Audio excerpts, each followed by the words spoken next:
Good day, and thank you for standing by. Welcome to the Capital One Q3 2025 earnings call. Please be advised that today's conference is being recorded. After the speaker's presentation, there will be a question-and-answer session. To ask a question, please press star 11 on your telephone and wait for your name to be announced.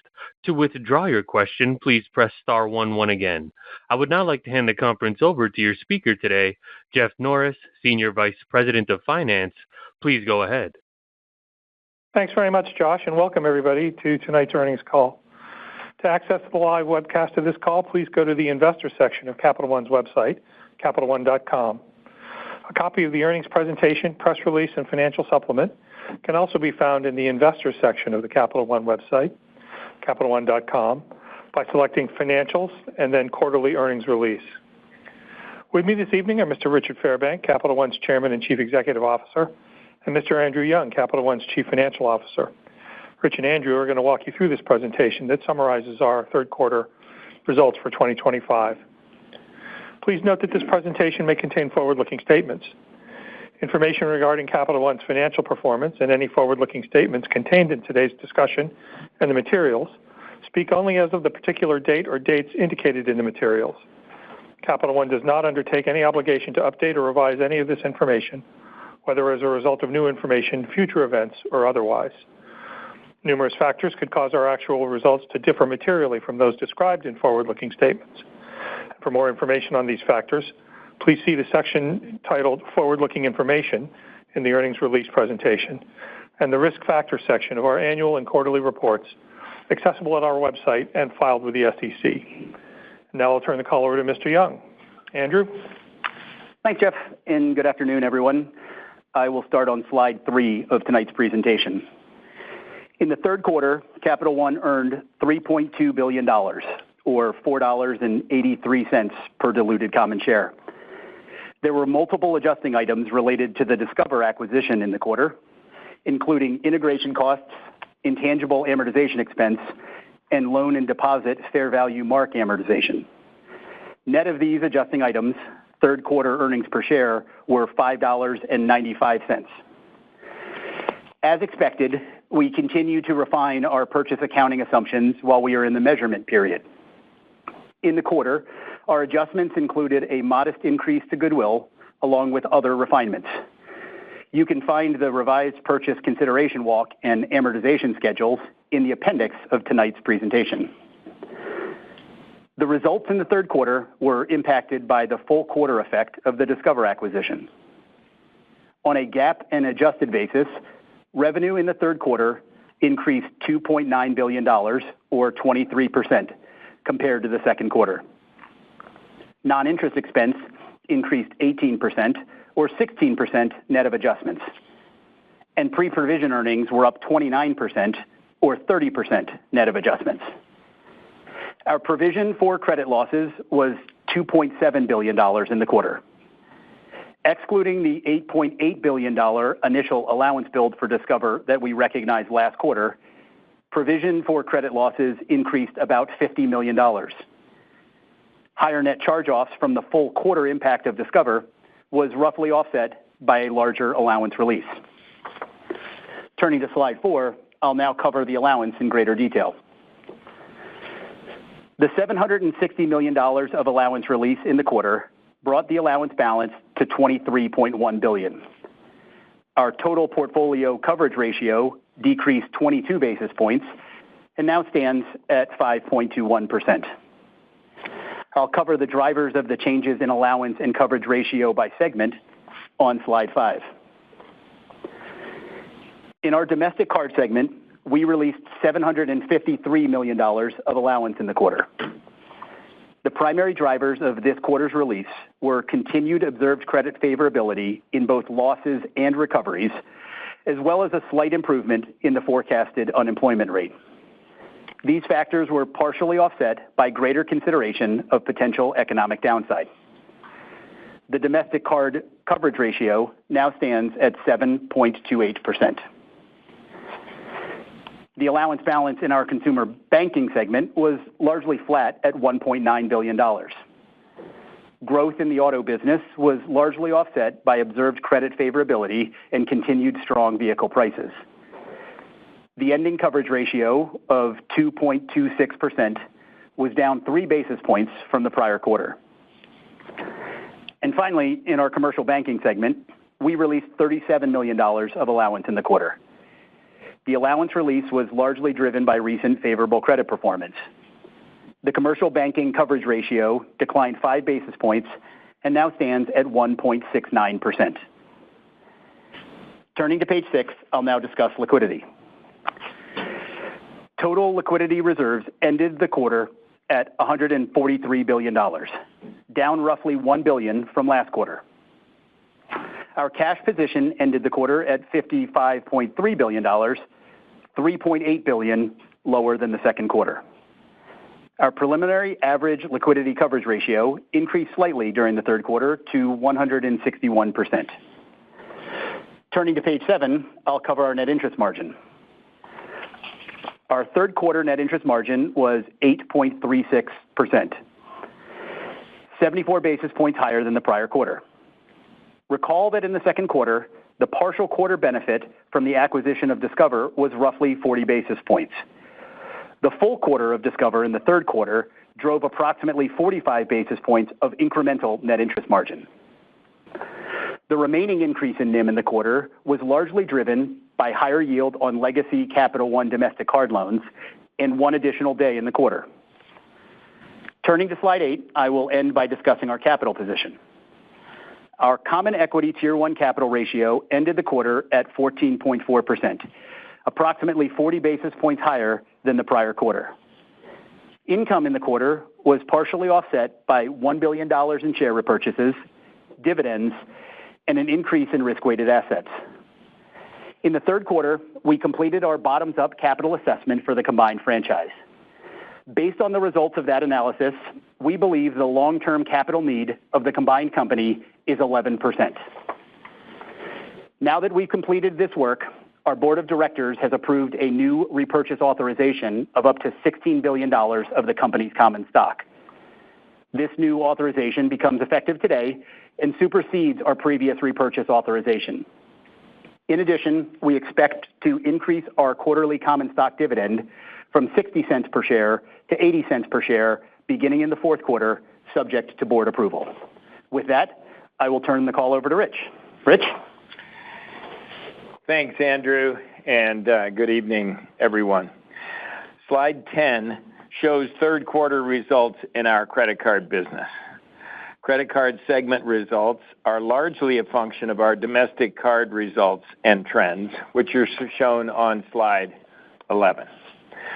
Similar to the second quarter, the Discover acquisition was the dominant driver of third quarter domestic card results, including the impacts of a full quarter of combined operations, a combined quarter-end balance sheet, and purchase accounting effects. Looking through the Discover impact, the combined domestic card business delivered another quarter of top-line growth, strong margins, and improving credit. Year-over-year purchase volume growth for the quarter was 39%, driven primarily by the addition of a full quarter of Discover purchase volume. Excluding Discover, year-over-year purchase volume growth was about 6.5%. Ending loan balances increased 70% year-over-year, also largely as a result of adding Discover card loans. Excluding Discover, ending loans grew about 3.5% year-over-year. While competitive intensity remains high, we continue to see good traction across our legacy card business, including strong growth with heavy spenders at the top of the market. The legacy Discover card loans continued to contract slightly and will likely continue to face a growth headwind due to Discover's prior credit policy cutbacks and some trimming around the edges that we will implement going forward. While that will create a short-term loan growth brownout, we continue to see good opportunities to grow the Discover card business on the other side of our tech integration, where we can implement growth expansions powered by our unique technology and underwriting. Revenue was up 59% from the third quarter of 2024 with a full quarter of Discover revenue. Excluding Discover, year-over-year revenue growth was about 6.5%, driven by underlying growth in purchase volume and loans. Revenue margin for the quarter was 17.3%, including the impacts from a full quarter of combined operations and amortization of the purchase accounting fair value mark. The third quarter domestic card charge-off rate was 4.63%, down 62 basis points from the prior quarter and 98 basis points from a year ago. The third quarter is the seasonal low point for our card losses. But the linked quarter improvement we saw was significantly beyond what we would expect from normal seasonality. Our charge-off rate has been improving on a seasonally adjusted basis throughout 2025, following the trend of improving delinquencies that started in late 2024 and supported by strong recoveries. A small share of the linked quarter improvement, about 10 basis points, was the result of incorporating the Discover card portfolio for the full quarter. Our domestic card delinquency rate at quarter end was 3.89%, down 64 basis points year over year and up 29 basis points from the prior quarter. The quarterly increase was consistent with expected seasonality. Domestic card non-interest expense was up 62% compared to the third quarter of 2024, reflecting a full quarter of combined operations and purchase accounting amortization. Operating expense and marketing both increased year over year. Total company marketing expense in the quarter was about $1.4 billion, up 26% year over year. Our choices in domestic card are the biggest driver of total company marketing. Compared to the third quarter of 2024, domestic card marketing in the quarter included the addition of Discover marketing, higher media spend, and increased investment in premium benefits and differentiated customer experiences. Our marketing continues to deliver strong new account originations and to build an enduring franchise with heavy spenders at the top of the market. Fourth quarter marketing will likely be somewhat above recent seasonal patterns. Slide 12 shows third quarter results in our consumer banking business. Global payment network transaction volume for the quarter was about $153 billion. Auto originations were up 17% from the prior year quarter, driven by overall market growth and our strong position to pursue a resilient growth in the current marketplace. Consumer banking ending loan balances increased $6.5 billion, or about 8% year over year. Average loans were also up 8%. Compared to the year-ago quarter, ending and average consumer deposits grew about 35%, driven largely by the addition of Discover deposits. Looking through the Discover impact, our digital-first national consumer banking business continues to grow and gain traction. Consumer banking revenue for the quarter was up about 28% year over year, driven predominantly by the full quarter of Discover, as well as growth in auto loans. Non-interest expense was up about 46% compared to the third quarter of 2024, driven largely by the full quarter of Discover, as well as increased auto originations, higher marketing to drive growth in our national consumer banking business, and continued technology investments. The auto charge-off rate for the quarter was 1.54%, down 51 basis points year over year. Largely as the result of our choice to tighten credit and pull back in 2022, auto charge-offs are improving on a seasonally adjusted basis. The 30-plus delinquency rate was 4.99%, down 62 basis points year over year. Slide 13 shows third quarter results for our commercial banking business. Compared to the linked quarter, ending loan balances were up 1%. Average loan balances were flat compared to the linked quarter. Ending deposits were up about 2% from the linked quarter. Average deposits were down 2%. We continue to manage down selected, less attractive commercial deposit balances. The commercial banking annualized net charge-off rate for the second quarter decreased 12 basis points from the sequential quarter to 0.21%. The commercial criticized performing loan rate was 5.13%, down 76 basis points compared to the linked quarter. The criticized non-performing loan rate was up 9 basis points to 1.39%. Pulling up, the full quarter of Discover operations and the related purchase accounting impacts dominated our reported results in the third quarter. But looking through these effects, our adjusted earnings, top-line growth, credit results, and capital generation continued to be strong. The Discover integration continues to go well.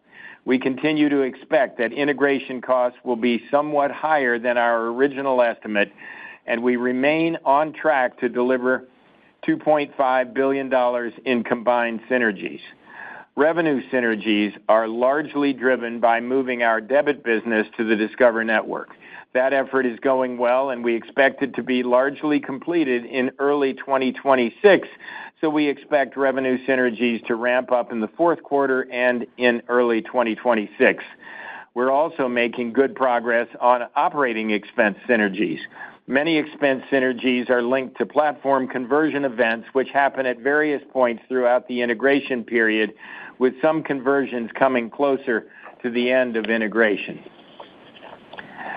Before we get to your questions, I want to pull up and reflect once again on where we are. As a result of years of strategic preparation, we have a wealth of opportunities today that put us in an advantageous position to grow and win in the marketplace as it continues to change dramatically. To capitalize on these opportunities at this special moment, we need to make significant and sustained investments. Our acquisition of Discover enhances and accelerates some of these opportunities and, of course, brings new opportunities as well. Let me start with the Discover network. This network is a rare and valuable asset, but it is very subscale in a scale-driven business. We are already underway with our announced plan to move our debit volume and a portion of our credit card volume to the network. These moves are powering our revenue synergies. To fully capitalize on the strategic benefit of being one of the few payment networks, we aspire to move more of our volume onto the network. That will require additional investments in international acceptance and the network brand. While Discover is an extraordinary and unique addition to Capital One's strategic portfolio, I want to savor the unique position legacy Capital One is in as a result of years of strategic transformation. We are in the 13th year of an all-in technology transformation. This transformation has been from the bottom of the tech stack up, essentially building a modern technology company that does banking. As we move up the tech stack, the opportunities are accelerating. We also stand on the shoulders of our data and analytics capability on which the company was built, and our journey to create a national lending brand.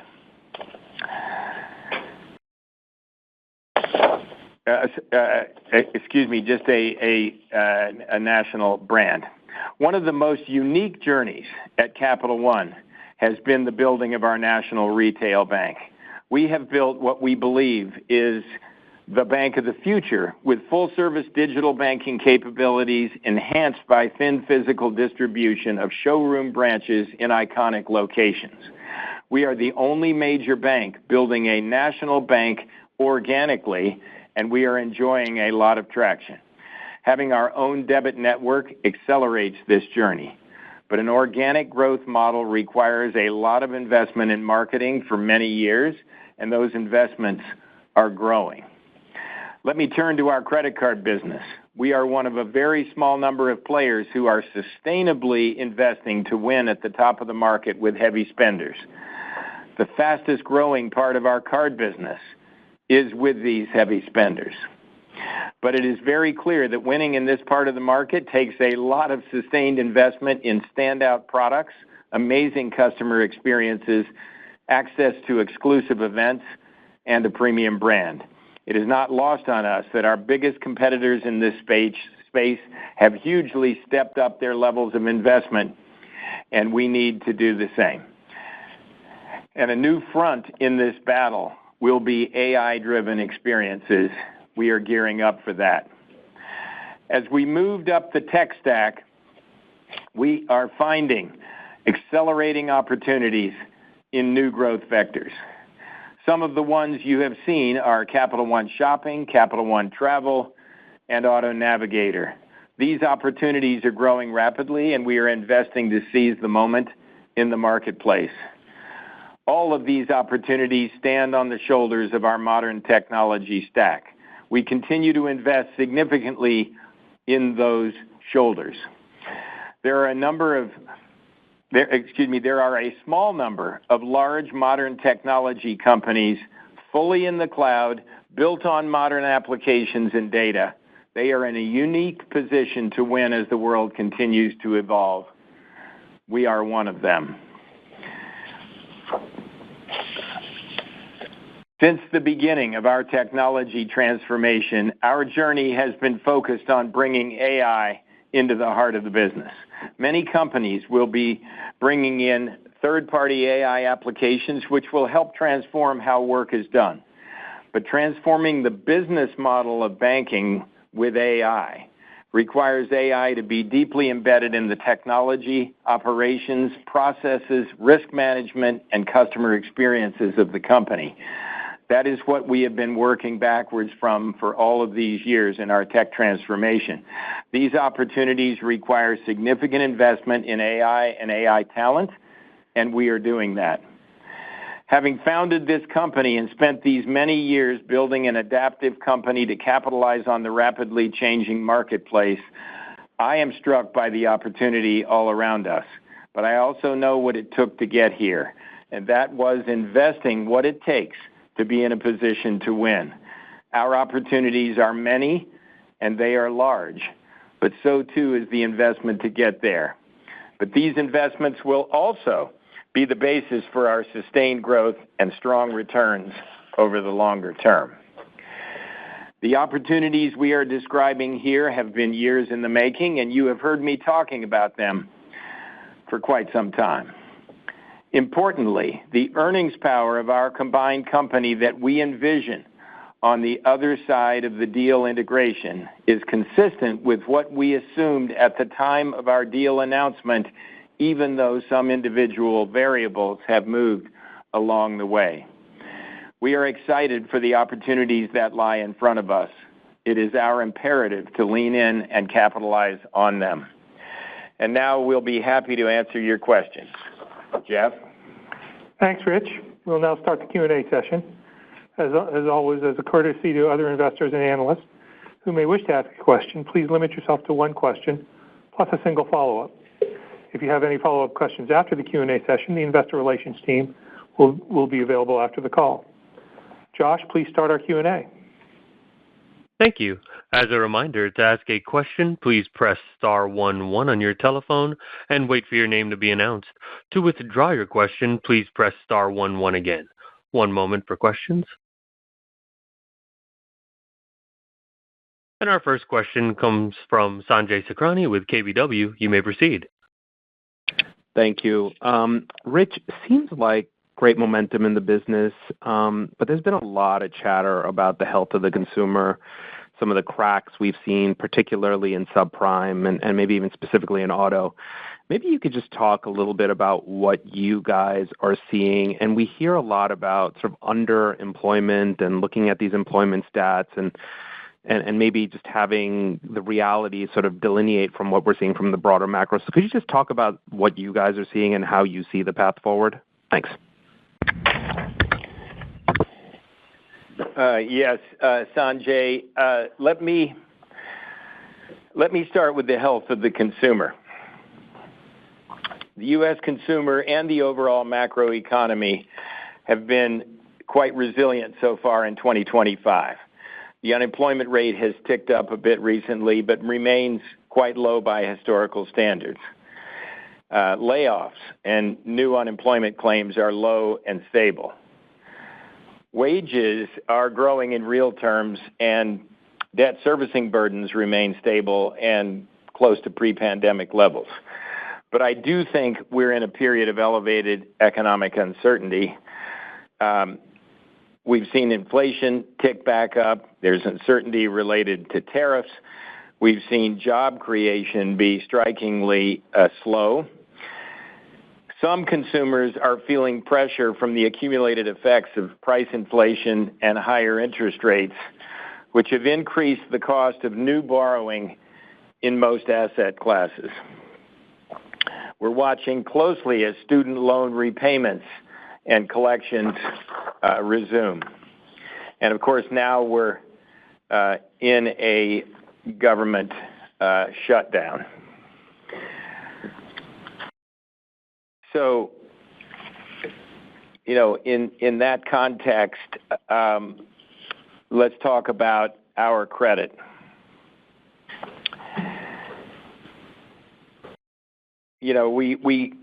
Our charge-off rate was, let me check here, 4.63%. So that was 98 basis points lower than a year ago.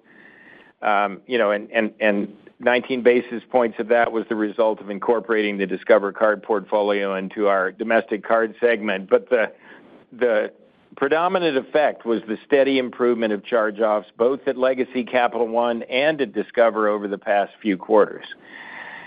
And I should note that our charge-offs have also been supported by strong recoveries.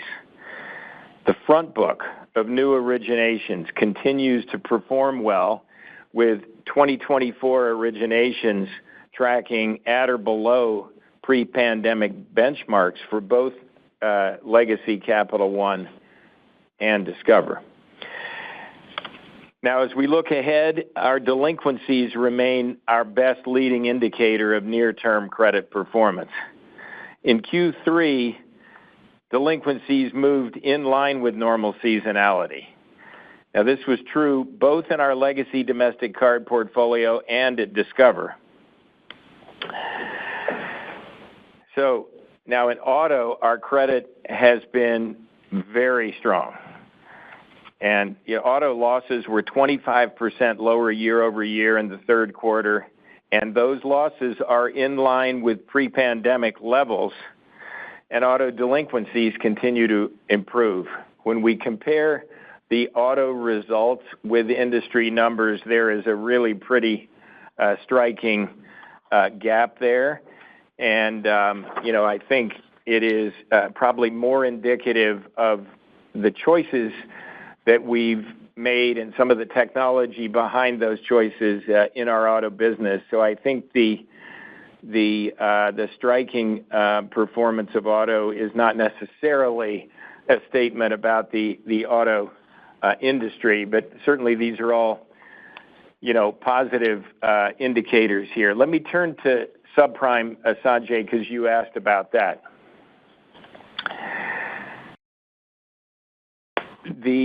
It's interesting to look at this. At subprime, almost always we find is the segment that sort of turns first. So subprime was the segment where credit moved first during the period of post-pandemic normalization, but it also stabilized and began to improve first.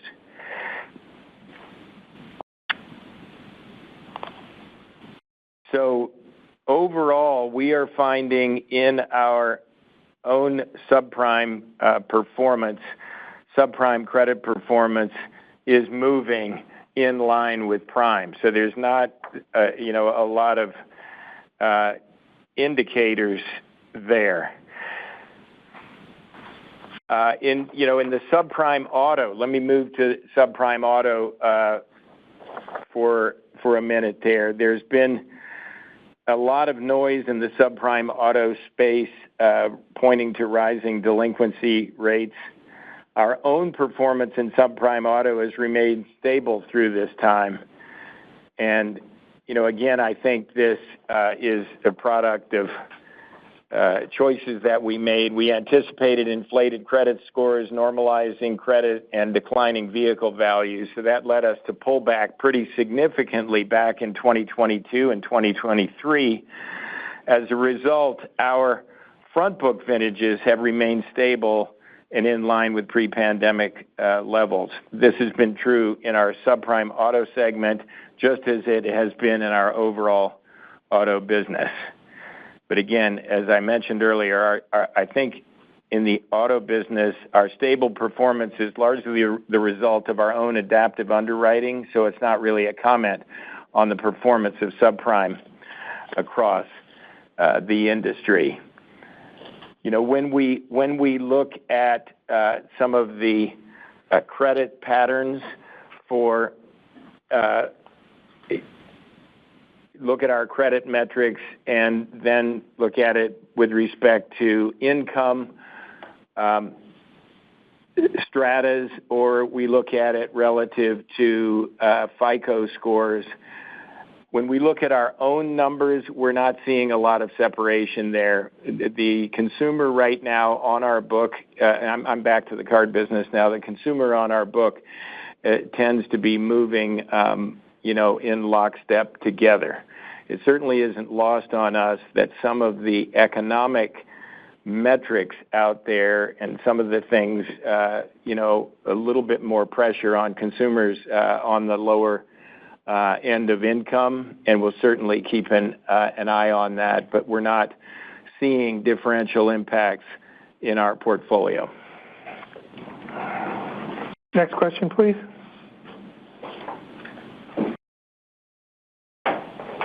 Our next question comes from Terry Ma with Barclays. You may proceed.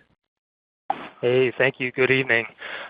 Just want to start off with capital return. It's nice to see the buyback pace pick up in the third quarter and also get the new authorization. As we look forward, is there any time frame that we should expect you to kind of optimize toward that internal target of 11% from above 14% today? Yeah, Terry, as you saw, we did step up the repurchase to $1 billion in the third quarter as we were in the final stages of completing that bottoms-up analysis to set that long-term capital need. And we now have the $16 billion of authorization.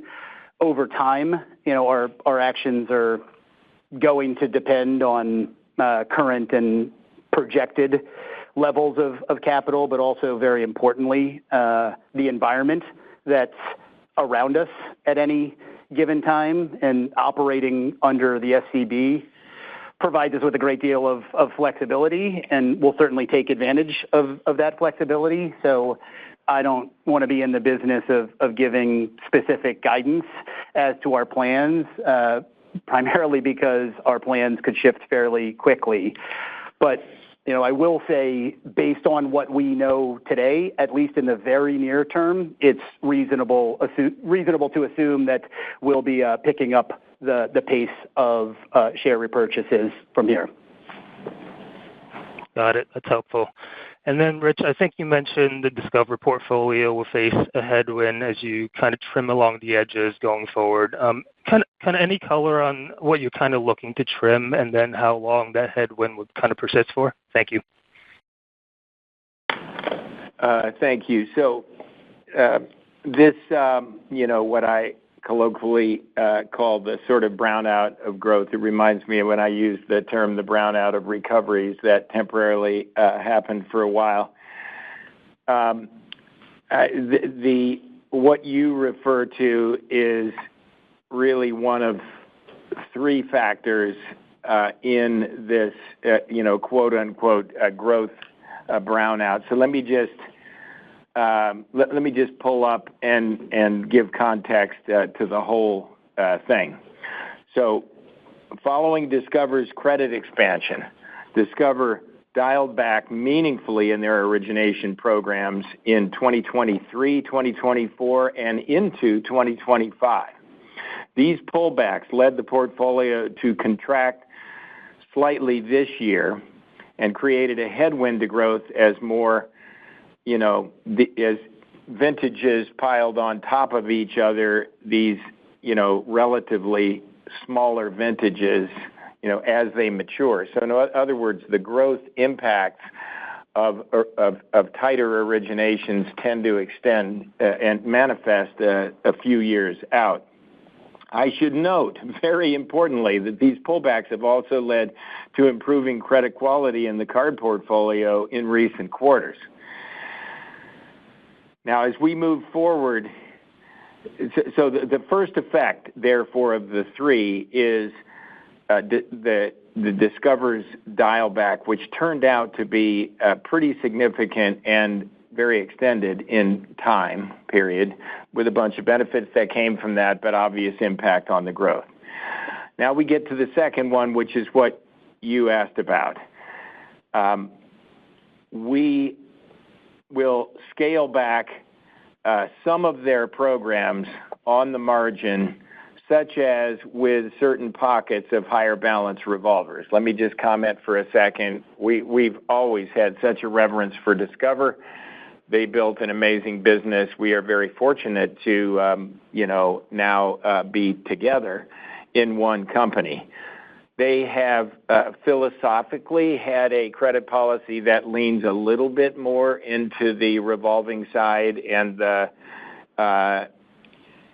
probably a little bit more industry typical. Capital One has for years been cautious about what we call high balance revolvers. Not that they're not, attractive. It's just from a resilience point of view, we have been more. We have, on a relative basis, leaned more into a spender first kind of strategy. So we've always been, looking forward to pulling, getting inside the Discover business. Again, I think they've built a great company, but we're not surprised to see that, yes, around the edges, we would trim some of the places where they have been more revolving oriented, particularly relative to when there are higher balances in a consumer's unsecured balances on a consumer's balance sheet. So that's kind of effect number two. The third thing is we also believe that there are opportunities, good opportunities, to lean in and expand Discover's legacy business, from the very focused target that they have had to expand it actually above and below from a credit spectrum point of view relative to Discover. So when you think about the flow of business that's coming to Discover, and including a lot of people who come there for the brand and everything else, we have we're going to take a more expansive view of this, including really leaning in on the higher end side to grab, and try to win with the heavier spenders there. And we have learned over the many years how to safely expand into the lower down in the credit spectrum than they underwrote. So we've always been looking forward to that opportunity, but basically that will most of what I'm talking about there requires us to converge onto our technology so we can leverage our data and decisioning infrastructure, and that's why, from a timing standpoint, we'll be able to do the trimming before the leaning in, because the trimming can be done just by adjusting current Discover credit policies, whereas the leaning in requires us to implement a very integrated and sophisticated set of technology policies and decisions, and that's why the net effect of that is a timing disconnect on cutback versus growth. And so collectively, when we pull up, we're starting a little lower in outstandings, probably than we originally expected. Again, I think they made, great solid choices. There are smaller vintages maturing, and we're going to pull back around the edges before we lean in. And these effects will collectively produce a bit of a quote-unquote brownout of Discover's outstandings growth over the next couple of years. But these effects don't take away at all from our enthusiasm for the Discover business model. Next question, please.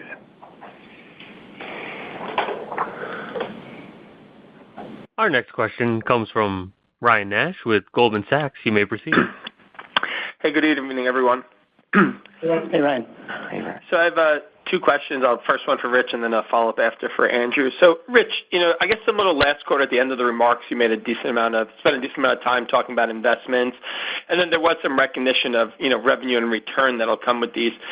So I guess first a two-part question. Have any of these investments made it into the run rate, or are they all incremental from here? And second, I know you've been hesitant to give any guidance, but any parameters for us to think about where results are headed, whether it's PPNR growth, operating efficiency gains, or anything that will narrow the range of outcomes that I think is on the minds of investors? Thank you, and I have a follow-up for Andrew. Okay, thank you, Ryan. So with respect to this set of opportunities that I again talked about this quarter, these have been years in the making. Not a single one other than the Discover opportunity that sort of, is recently available to us. These have all been years in the making, working backwards from what we saw as significant opportunities. But as it always works in Capital One, we identify opportunities, and then it takes investment on the way to the payoff. And, that's been our life story. And our portfolio is a blend of things that are in different stages of the life cycle with respect to, investments and their value creation. So there was very little that's new on the list. But here is an important distinction that I'm making. The opportunities are accelerating in a lot of these areas. The size of the opportunity, the validation that we're seeing in our own investments, the impact of moving toward the top of the tech stack as we've so patiently built at the bottom of the tech stack. The more you move to the top of the tech stack, you're now talking, it turns more into business opportunities and less into just investments in core technology. So all of these are the same thing we've been investing in for years. I'm just struck by the opportunity and the number of different opportunities that are coming as a direct result of years of strategic investment. And so my point is that,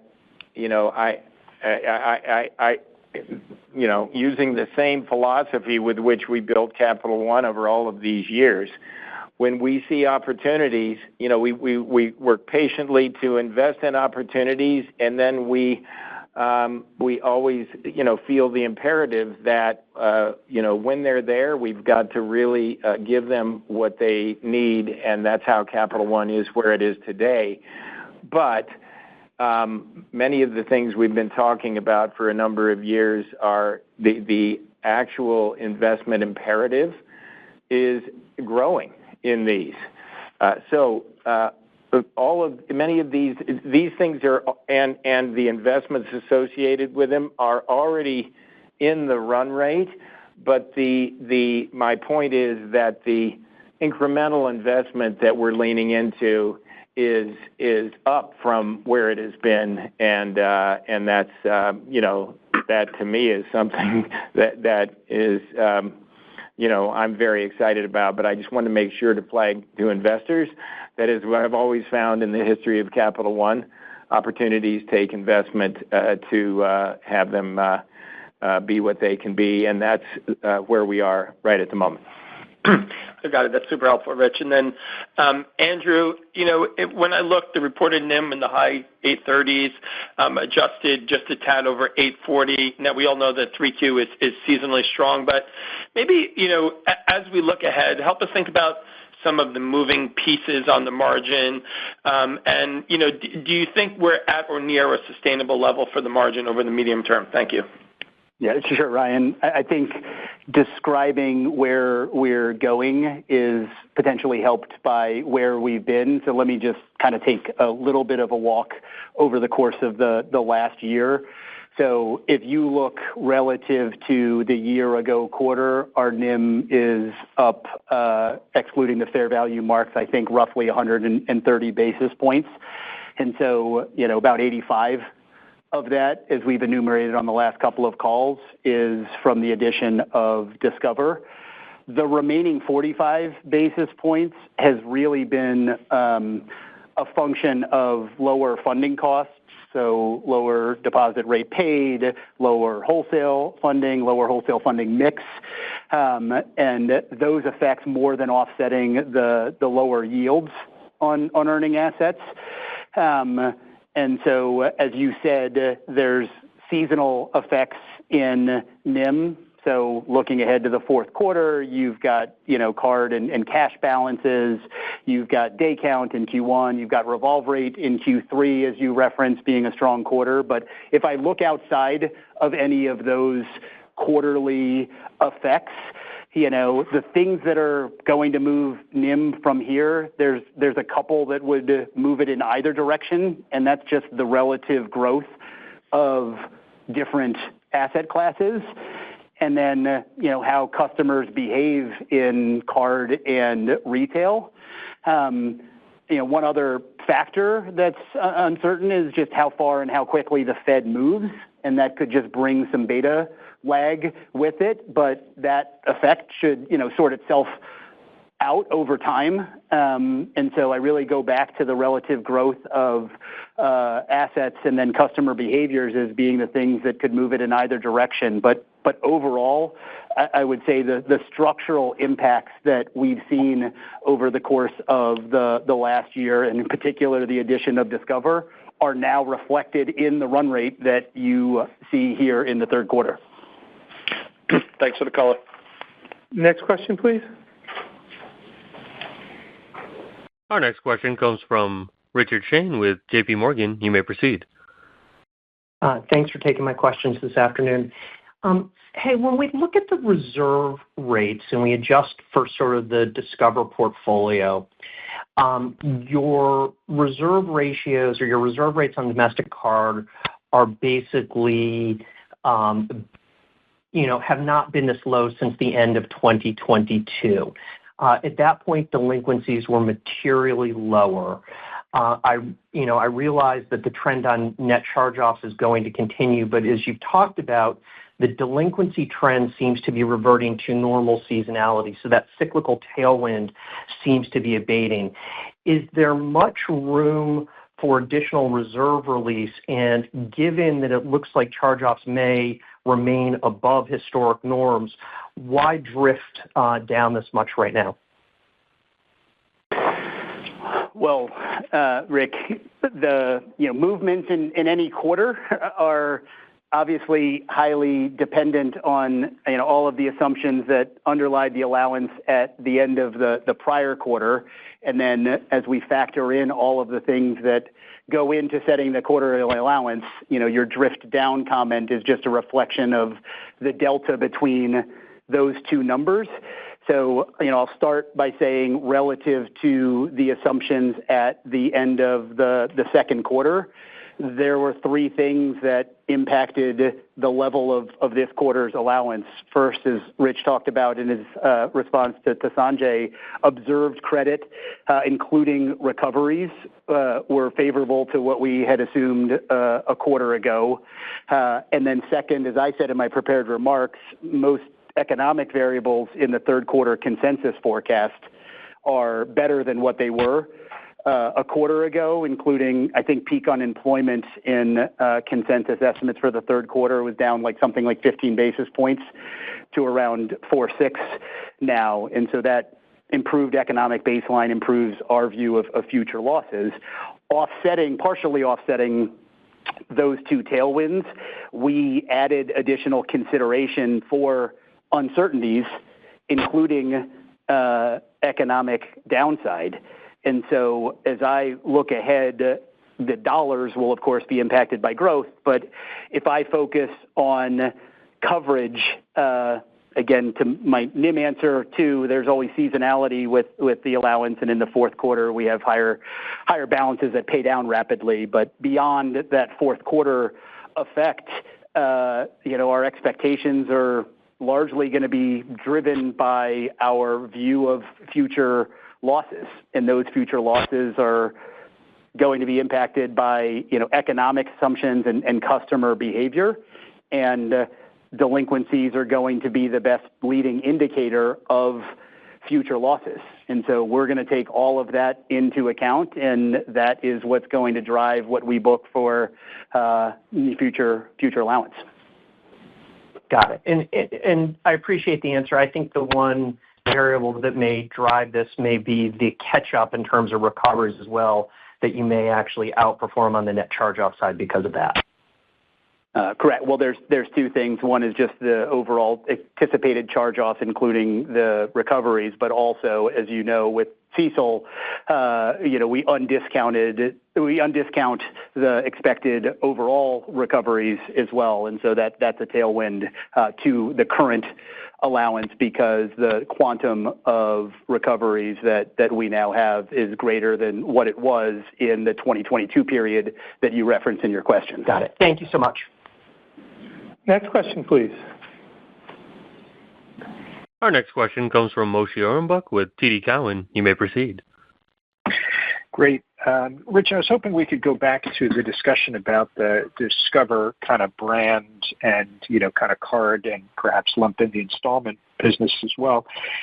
Given the trimming that you said that you might, plan to do, but, at the same time, I think, Capital One has been known to be, a stronger, kind of underwriter with a broader range of products. Do you think that Discover, kind of brand as it sits there and as a lending tool will ultimately be back to the same share that it had, before Discover, made the mistakes, in 22 or 23? So, Moshe, you put your finger on very important things. So, first of all, I really want to just start with the Discover brand itself. There are a small number of banking institutions in America with really national brands. We study as you can imagine, we study everything about national brands and brand metrics. And, Discover is up there on, brand awareness, brand consideration, brand equities, that really show us that, while they haven't invested sort of as much as Capital One and our brand in many of these metrics, maybe, comes in, on the high end, we believe this is a great asset, this brand. And so we absolutely want to nurture this and invest in this. And, of course, the brand is both a network brand and an issuer brand. So on the network side, we are absolutely going to keep that brand. And an important part of our opportunity to move more business onto that network is that road goes through the building of and strengthening of the Discover network acceptance brand. On the issuing side, obviously Discover is no longer going to be able to be a corporate brand, but the way to think about it, Moshe, is that Discover will be a very salient product brand in our portfolio. So when we look at their products, we are, going to retain their flagship cash product. We're going to really keep their and really continue to invest in some of their things like their student business and a lot of the things that have helped make Discover what they are, including, by the way, very importantly, something that they're amazingly good at, which is the servicing side of the business. We have watched from the outside and measured things. They just are at the top of the league tables with respect to servicing metrics. As we've gotten to know the company, you can just feel the whole company in the ecosystem is so geared toward creating an amazing experience when a Discover customer encounters Discover people like on the servicing side. So, we're doing the sort of sharing of best practices there, but it is our plan very much to lean into and invest in and continue, Discover's servicing and take some of the great insights and practices there. We also plan to keep the Discover website. While we're going to integrate as a practical matter, integrating onto a single app, but we actually believe there's real value to continue the Discover website, and it gets hundreds of millions of visits. And so that will also be another thing that we preserve there. So, and then finally, Moshe, to on the shoulders of what they've invested in terms of brand and customer experience and products, which we're going to, kind of continue, we are then going to, on the other side of conversion, be able to lean in with the, very sophisticated data science and analytics and modeling that we have, the technology, the marketing channels, the breadth of marketing channels that we now have cultivated and are deeply into at Capital One. And so to try to take the sort of the best of the marketing and credit machinery of Capital One and direct it to driving more business through the Discover brand itself. So, it's easy to draw this up on paper. Obviously, to execute on that is going to take a bunch of years and a lot of hard work, but all the early indicators are we are optimistic about the possibilities. And then I just, wanted to be sure to flag to investors that for a few reasons, the growth is going to be sort of in a sort of a brownout period, but that's not an indication of the long-term possibilities at all. It's just something I wanted to make sure investors were aware of.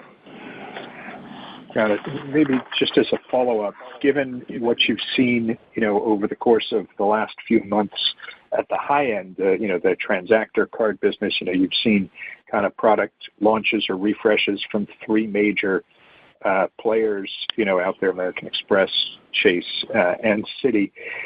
Sometimes those have, effects of like bringing more people into that ecosystem. And how do you think about that competitive dynamic for Capital One?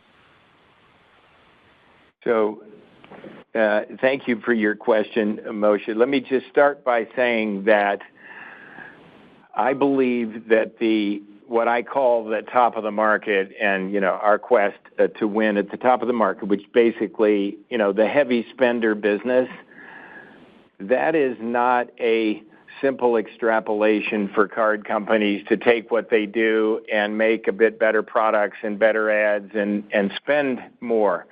that, since we launched, I go all the way back to 2010 when we launched venture. That's when prior to that, we had built a very successful mass market company, but we had really studied the top of the market and said, we believe we're in a position now to really go after the top of the market. But way back then, we said, we know we can't just bolt on some more sophisticated things onto the mass market product offering and experiences. That what we have to do is we have to work backwards from what it takes to win in these spaces, including the technology, the experiences, the access to extraordinary things, and a very tricky one, to have a credible premium brand in that space,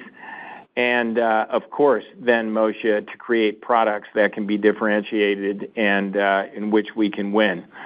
So and this is in many ways, my story I'm sharing right here is a microcosm of my sort of investment speech that I gave at the end of the prepared remarks, that we really study where winning is, and then we work backwards from what it takes, and then we invest for years to get there. So we have had really remarkable traction. Every year we see that we have, in general, the highest growing part of our business is at the higher level of spenders, and then each year we reach a little bit higher because we can, and we're sort of earning the right to do that. So along the way, we introduced VentureX, and VentureX has really been a standout product that we launched it in 2023. We had a lot of response, and then it has sustained traction from the day we launched it all the way to now, so that has really been a great thing. And that was designed to compete against the really great players who were there in the market. And now we have watched, to the point of your question, we have watched striking things happen. Those competitors are leaning even more to investing, and of course, that raises the bar of competition. They're working really hard to create more offerings and more experiences for their customers. But strikingly, also, they raise the price quite a bit and have are going after a little bit of a different model than we have had, and one isn't necessarily better than the other. It's just different. They have had a list of sort of many different experiences that are available if you manage your own experiences consistent with that, and that can be a great thing. Capital One has really gone after the space of the very simple messaging and 2x on everything, and then the 10x on hotels and 5x on Capital One Travel through our portal. So strikingly, I think the competitors' move probably enhances our opportunity with VentureX. But I do want to say at the same time, we have great respect for the competitors, and we too continue to really invest in experiences and differentiated opportunities at the very top of the market. So I respect very much what they've done. I think it actually opens up opportunity for us with our existing capabilities. But also, if you pull way up what they are, you can just absolutely see that they are all in to win in this extraordinary area of opportunity at the very top of the market. It's available mostly for those who are willing to invest for years patiently, and Capital One is one of those companies, and we really like where we are, and we're going to keep leaning in and every year stretch just a little bit higher. Thanks for that. Next question, please. Our next question comes from Don Fandetti with Wells Fargo. You may proceed. Yes. Rich, can you talk a bit about the credit outlook for your commercial portfolio? I know there have been market concerns around private credit and NBFIs, but your metrics were good, and I think there was a modest release this quarter. Yeah. Thank you, Don. So let me take a step back and talk about the commercial banking market holistically. As we have all observed, there have been large, sustained inflows of capital into private credit and private equity that have driven significant growth in commercial lending across the industry. This rapid increase in demand, coupled with a long, benign credit environment, has had the natural effect of both reducing spreads and putting pressure on lending standards as the expanded group of market participants compete for loans. In response to these shifting market conditions, we have been highly focused on maintaining credit discipline, even when it means sacrificing growth and market share in the commercial business. This includes decisions to begin tightening credit very early, all the way back in 2022, as we saw pressures mounting in commercial real estate and the potential for rising rates to pressure corporate borrowers. One of the results of these decisions is that Capital One commercial loans have decreased by 6% versus commercial market growth of 10% since year-end 2022. We have also made a conscious decision to shift more of our business from traditional lending to credit-enhanced structures. These structures provide the diversification benefits of pooled collateral as well as credit enhancement from subordinated capital provided by NBFI clients that absorb losses before the senior position can be impacted. Now let's talk specifically about the NBFI sector within commercial. First, it's important to acknowledge that the term non-bank financial institution is incredibly broad, and the risks to lenders can vary a lot across the many industry subcategories that span corporate, commercial real estate, consumer, and financial lending within the sector. At Capital One, we have built specialized relationship management, credit, and underwriting teams for these sectors. We are laser focused on the subcategories of this market where we continue to feel good about the credit, the underlying collateral, and the structural protections provided by our lending vehicles in the current market. The credit performance of our NBFI lending portfolio continues to be very strong, but given the heightened level of competition that I mentioned, we continue to closely monitor the portfolio and govern our lending terms. One of the impacts of this added caution has been a reduction in our pace of NBFI lending growth since the end of 2022, even as the industry has continued to lean into this space.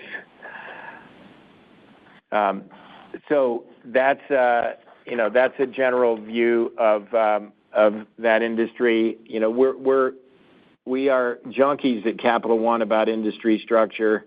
We didn't start, since we started with nothing in building this company, we don't go out to do everything banks do. I sort of quip that we do half the thing banks do and then really do them at scale, and a very critical criterion and centerpiece of our strategy is we focus so much on industry structure. As a general comment, the commercial marketplace certainly has a more challenged industry structure than most of the consumer side of the business, and very importantly, just because of the growing share that non-bank financials have in that marketplace, and the fact that sometimes they have different economic structures behind them. So we've been absolutely, watching the structure of that marketplace, and then rather than declare, we just have to be a certain size. What we do is work backwards from that structure and identify the high ground where we believe that we can win, and we lean into that and never give our teams. We never anywhere at Capital One set objectives. Okay, this year you need to have this kind of growth thing. We want all of our teams everywhere to know that the greatest choice you can make sometimes is to pull back, and so that's a little, in a nutshell, our strategy in a marketplace that's very big, but also one that requires some real care. Thank you, Don. Thank you. I'm all set. Next question, please. Our next question comes from Jeff Adelson with Morgan Stanley. You may proceed. Hey, good evening. If I could just follow up on the premium card question. You discussed the investments your peers have made in premium card recently, which have come with notable increases to their annual fees as well. I think we're now sitting with a pretty sizable gap on your Venture X annual fee versus some of the others, and I don't believe you've increased that since the launch several years ago. So do you think this is an opportunity for you to maybe revisit the card's value proposition, or do you feel like you're still finding good success with the growth and customers you're getting coming through so far? Thanks. Jeff, thank you for the great question. I start with that I just have such respect for the leading players in this space. They do amazing things, and we try to learn from them and watch what they do. I think they are. They continue to believe that there is just a lot of opportunity. They, too, take Chase, for example. It just keeps stretching up, going after customers at the higher end, and a natural part of that is going out with products that are even more premium than where they were before. I think the end game in this for the major players that are in this space is to have a set of products that meet the, that themselves are differentiated across one's own products, and then that are also differentiated versus the competition. So we are both leaning into the Venture X opportunity and also continuing to build even greater experiences and opportunities for our customers at the higher end of the market. But I don't feel like it's an either-or choice, or we have to have a one-size-fits-all. I think in the end, it's going to be a broad quest with several arrows in our quiver, and hopefully something for all the different kind of customers at the top of the market. And I should also mention small business is another area that Capital One has invested a lot, and that has big overlaps with the consumer side of the business and a lot of shared investment and brand opportunities there. So our quest is continues. Here we are 15 years after we launched Venture, and the quest continues. In fact, as I even said in my closing remarks, that we even are leaning in harder. But Venture X is beautifully, along the way, Venture X is beautifully positioned, and I think some space has even opened up for it. Next question, please. Our next question comes from John Pancari with Evercore. You may proceed. Good evening. I'll just ask one question given the timing here. Just back to Ryan's expense question. when you're weighing in the necessary, significant, and sustained investments that you mentioned, it sounds like it is mostly in the run rate, if I'm correct there. If that's the case, how should we think about a reasonable near-term or medium-term efficiency ratio as you have now sized up the required investments and as you're making them? And if you're unable to quantify that yet, do you think you may be in a position to provide that expectation as we head into 2026? So I want to clarify, you're playing back. I may not have said it clearly enough. When you said these expenses are mostly in the run rate, what I'm saying is in the run rate are investments in every one of the opportunities that I've talked about, with the exception of the new Discover investments. So they're in the run rate because these are years in the making. I mean, even some of the quote-unquote new stuff, like Capital One Shopping, our travel portal, Auto Navigator, they are years and years in the making. And that's how I'm still waiting to find the first organic opportunity in the history of Capital One that just kind of appears and, we can go for it. And, everything is in this, and strikingly, Capital One's a company that our growth model from the founding days to today is all about organic growth. Now, it is ironic that we just closed on the biggest bank deal since the global financial crisis. So yes, we do acquisitions from time to time, but especially with a focus on acquiring growth platforms, or as opposed to acquisitions being our business model. So this is over the years at Capital One. It's a tough way to make a living, to have a business model where organic growth is the engine of our business. Take our card business. Basically, you look at all the growth of our card business from basically the beginning till now. There have only been 2 acquisitions in the whole history of that. We bought HSBC's card business in 2012, and then now Discover. So this is why, and I feel such a differentiation versus all the regional banks and other banks that are our size. We come to work every day, and it's about organic growth.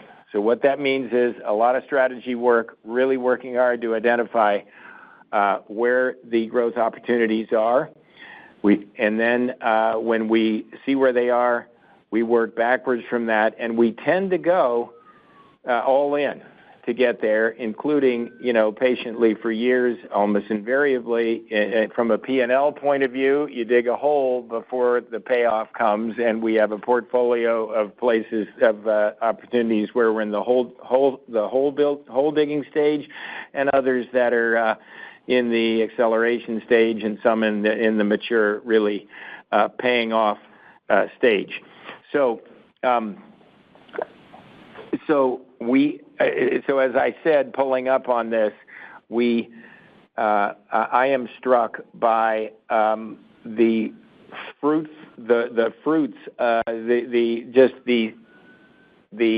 positive indication from years of quests that we have. And again, the imperative to invest in that, to capitalize on that. Ryan asked the question earlier, and you're sort of asking, but from a metrics point of view, where do these things show up? The biggest place, the answer is partly across all the parts of the P&L, but to build an organic growth company,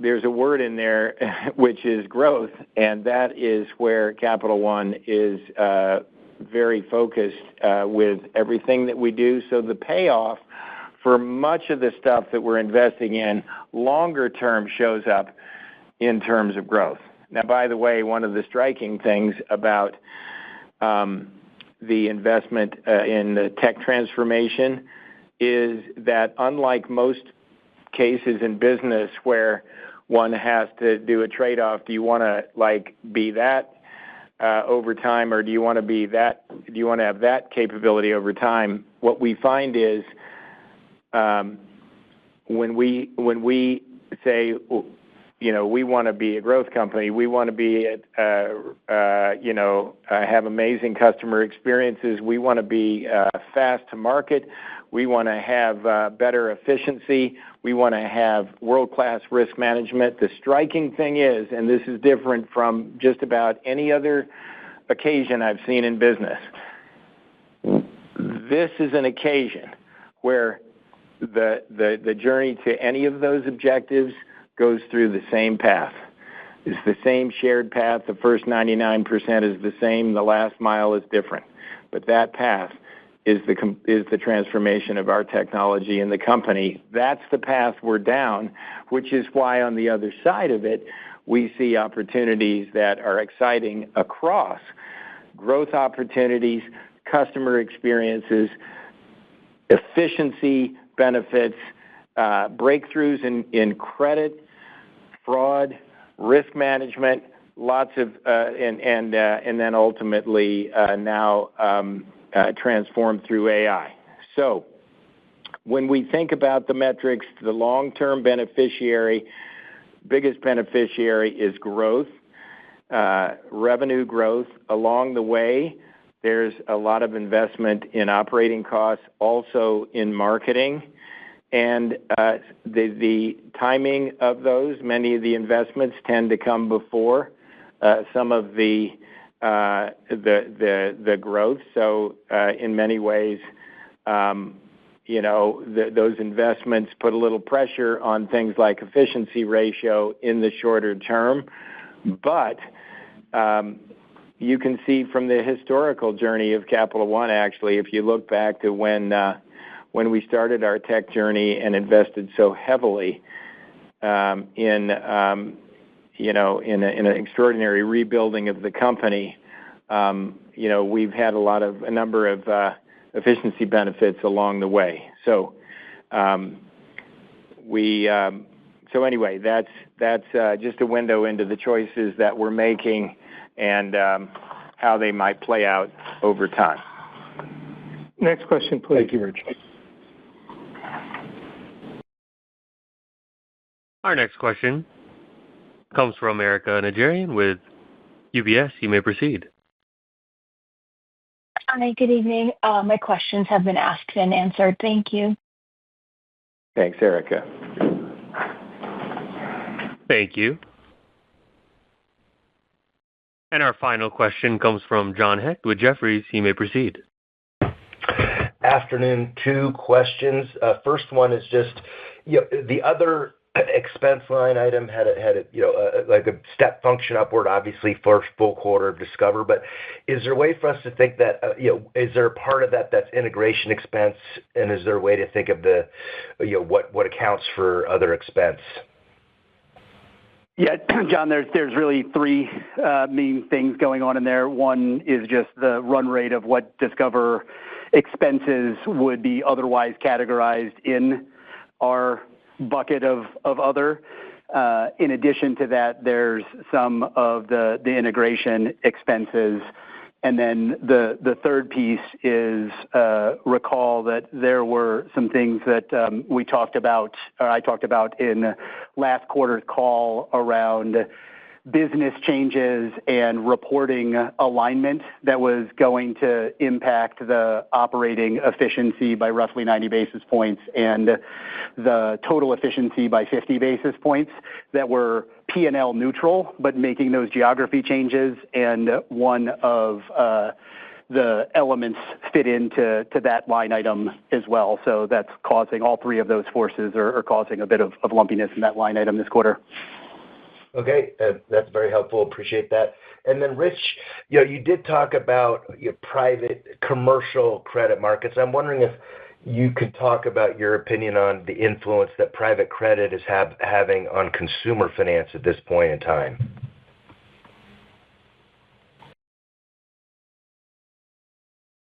So, John, that is a great question. I think obviously for many years, private credit has